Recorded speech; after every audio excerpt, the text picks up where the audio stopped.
Hello everyone, this is Dave Cox, the producer of the Castlevania Lords of Shadow series and head of Konami's UK development studio.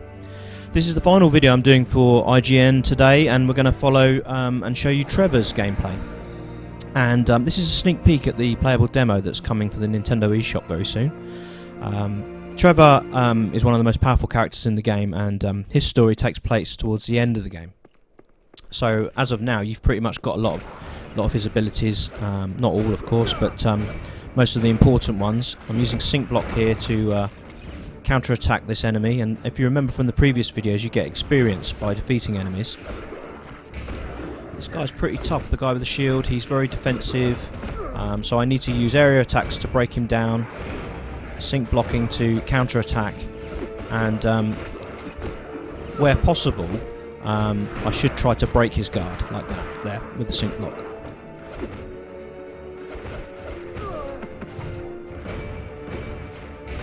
These enemies provide a pretty good challenge for you actually, and you really need to think about what you're doing, and you really need to look at your combos and look at your abilities and try to work out which ones work best.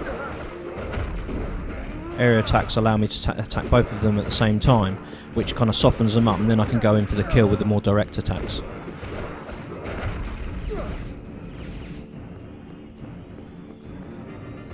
Okay, so now I'm moving on here. I'm facing the first kind of mid-level boss, I suppose, of the demo. This is an animated armour. He's pretty tricky too, and you need to be very careful because he has very powerful attacks that do a lot of damage.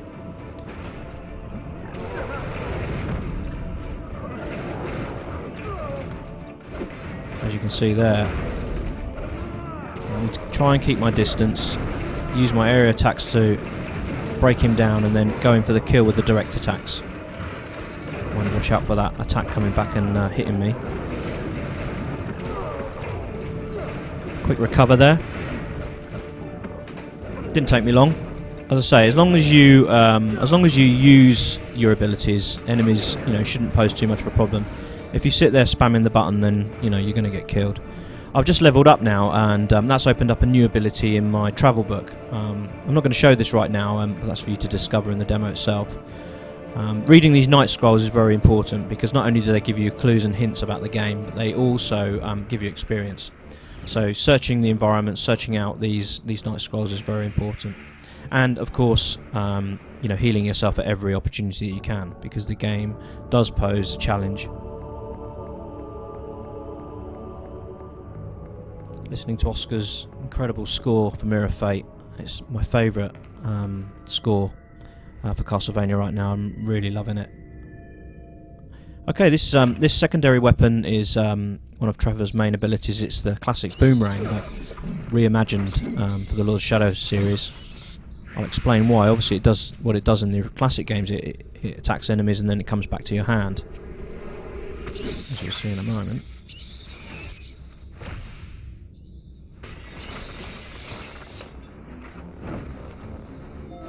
But what it's really useful for is doing damage over time. So when you throw it, it sticks to enemies and does a limited amount of damage over time, which is good for kind of wearing down their health bars before you move in for the kill with the whip, as you can see there. The other thing you can do with this secondary weapon and the other secondary weapons is to charge it up. And that does a much more devastating attack, and it's really good for taking enemies down with one hit, especially if you're in trouble, if your health's low, or you're up against a really tough boss. Try to charge up your secondary weapons, and they'll do a lot more damage. Okay, so this is showing me where I need to go. My minimap's been updated. This one of my favourite pieces is from the Mirror Fate game, is a kind of throwback to Super Castlevania 4, using the whip to traverse the environments. We really like this feature from Super Castlevania 4, and we never really saw it again after that, and it was something we wanted to bring to the Lords of Shadow universe.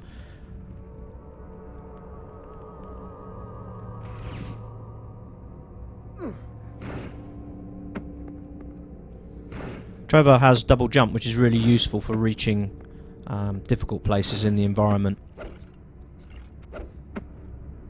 And using the whip and the grip points and the double jump ability allows you to get around the environments really quickly.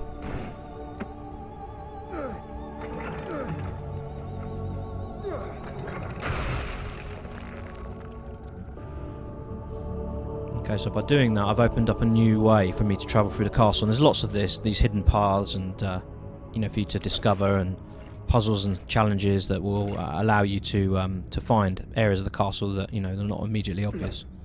You can use the whip here to resume swinging, which I didn't do. As you can see, I fell down and took a lot of damage. But what I should have done is resume my swing and then jumped across to the chandelier. So now I'm going down into the crypt, which is a pretty spooky place, much more into the depths of Dracula's castle.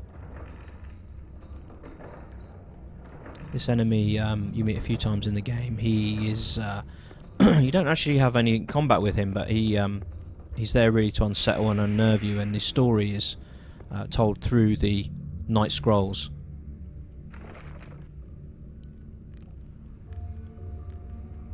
This one gives a clue to a boss fight that you're going to have later on in the game. But for now, it's just that, just a clue. Might be worth keeping a note on my map.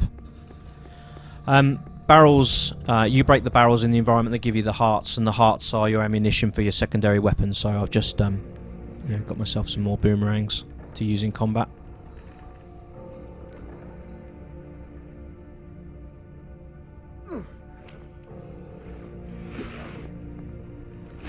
So my minimap's been updated, and it's told me to go actually another way, but I've decided to go this way because I'm curious on my map. It's open to me, so I'm curious to see what's up here.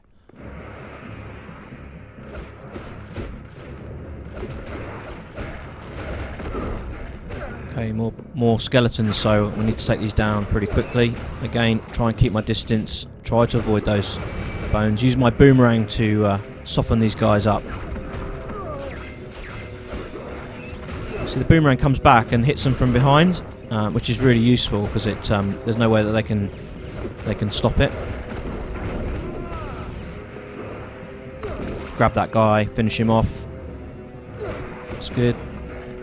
Sink block. Yeah, I'm just toying with him now. Okay, so throughout the castle, you're going to find these chests scattered everywhere, and you need to look for them, of course. But they're great because they increase your amount of ammunition, as here. So I've got myself some more boomerangs, but they can also increase your life and your magic. And obviously, magic plays a key component in the combat aspect of the game. Charged up the boomerang there, take him down with one hit. Gives me an opportunity to just deal with this guy on his own.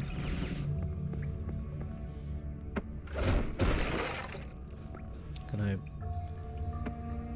make sure I'm fully stocked on boomerangs right now. I'm certainly going to need it in this demo. It's not easy.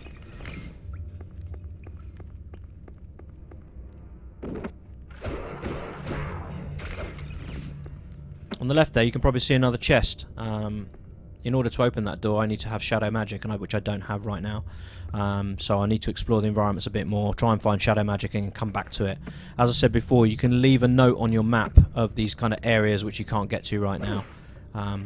And by the end of the game, you should have plenty of notes around, so you'll know where all the kind of secrets are.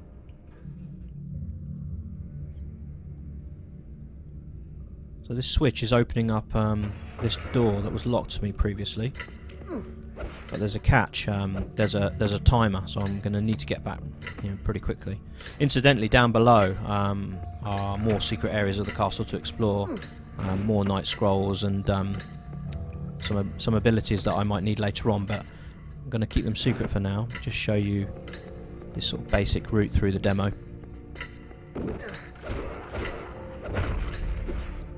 Finish him off.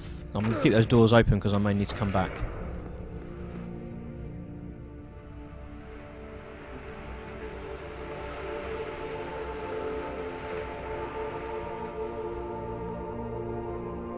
This statue is blocking my way actually from reaching even deeper into Dracula's castle. I need light magic, which I don't have right now. Light magic will allow me to come back and move that statue, and then that will open up another whole new area to explore.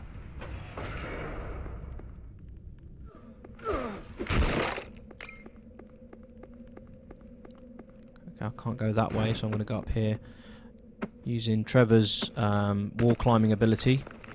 So It's something the other characters have. Heal myself, because you never know. And this guy is one of my favourite characters. They're based on the old Flea Men from the classic games from the 8-bit days, and I really love these characters. In the past, they just kind of jumped up and down and really annoyed you. In the case of Mirror Fate, they just annoy you, and they're very difficult to not to fall in love with, to be honest, because they come up throughout the adventure.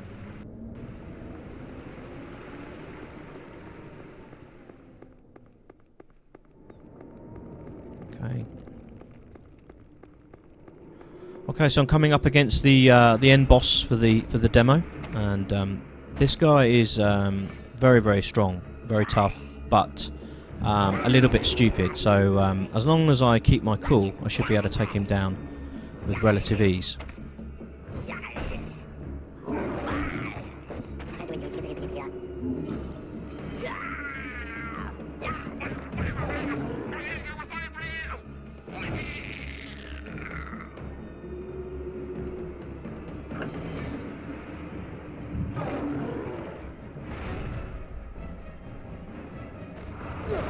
Okay, so I'm trying to keep my distance here. Charged up boomerang, a lot of damage there. But you have to be careful because this guy is going to grab me, and luckily I broke his grab. But if he grabbed me and threw me to the floor, he would do a hell of a lot of damage. So again, you can see I'm using my boomerang just to soften him up.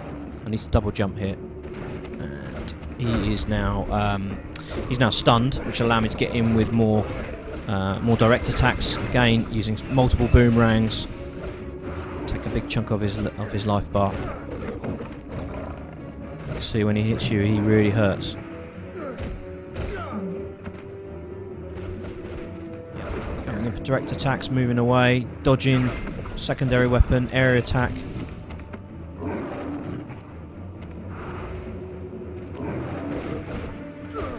That's it.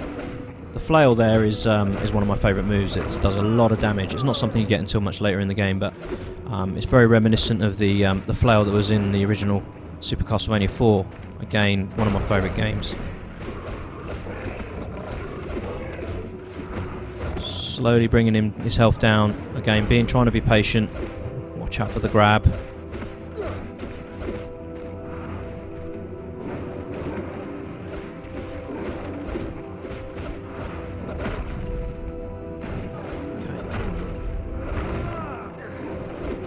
Air attack. Doesn't do so much damage, but it's good from distance. Avoids me getting hit. Now I'm going in for more direct attacks. To be careful, because he'll grab me like he does there. It's nearly there. Okay, now I can finish him off.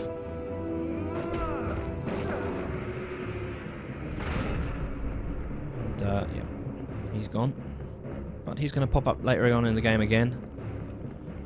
Maybe with some help this time. This is pretty much the end of the demo now, folks. I hope you've liked these videos that we've shown on IGN. It's giving you an insight into in what kind of gameplay you can expect from Mirror Fate. The demo should be available on the eShop just before launch, and the game itself will also be available on the eShop on March the 8th in Northern Europe and March 5th in North America. This is Dave Cox signing out, and hope you enjoy the game. Take care.